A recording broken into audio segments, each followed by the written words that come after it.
মনোনয়ন দেওয়া হতো ঢাকা 5 থেকে, তখন আমি বিপ্লবী ছিলাম 28 বছর আগে। তো আমার যেটা আপনাদের কাছে আবেদন সেটা হলো যে আমরা এই যে মসজিদের মধ্যে মসজিদ যারা পরিচালনা করেন, ইমাম সাহেব, খতিব সাহেব, মসজিদ কমিটি, মোতাল্লি, তারা তাদেরকে আপনারাই নির্বাচন করেন যে ওনারাই খতিব হলে ভালো হবে, উনি কিন্তু হলে ভালো হবে।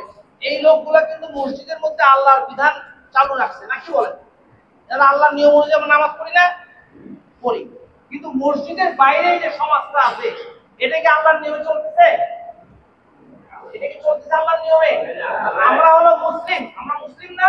মুসলিম শব্দের অর্থ অনুগত, যারা ইসলাম মেনে চলে। তাহলে ইসলাম মানলে খালি মসজিদের মধ্যে মানবো কেন? মসজিদের বাইরেও তো মানা দরকার, ঠিক না? তাহলে নামাজেও আমরা ইসলাম চাই, সমাজেও ইসলাম চাই। তাহলে বাইরে হচ্ছে না, কারণ বাইরে যে লোকগুলো সমাজের নেতা, আমরা তাদেরকে নির্বাচিত করি, সেই লোকগুলো যদি বাইসে বাইসে আমরা ইসলাম পছন্দ করে এরকম লোকরা নির্বাচিত করি, তাহলে ওখানেও তারা ইসলাম চালু করতে দিবে। আমি কি ভুল বললাম ভাই?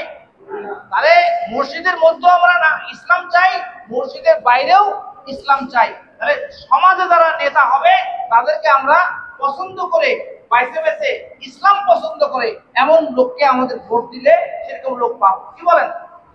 আমরা আশা করতে পারি এটা ইনশাআল্লাহ। আসসালামু আলাইকুম।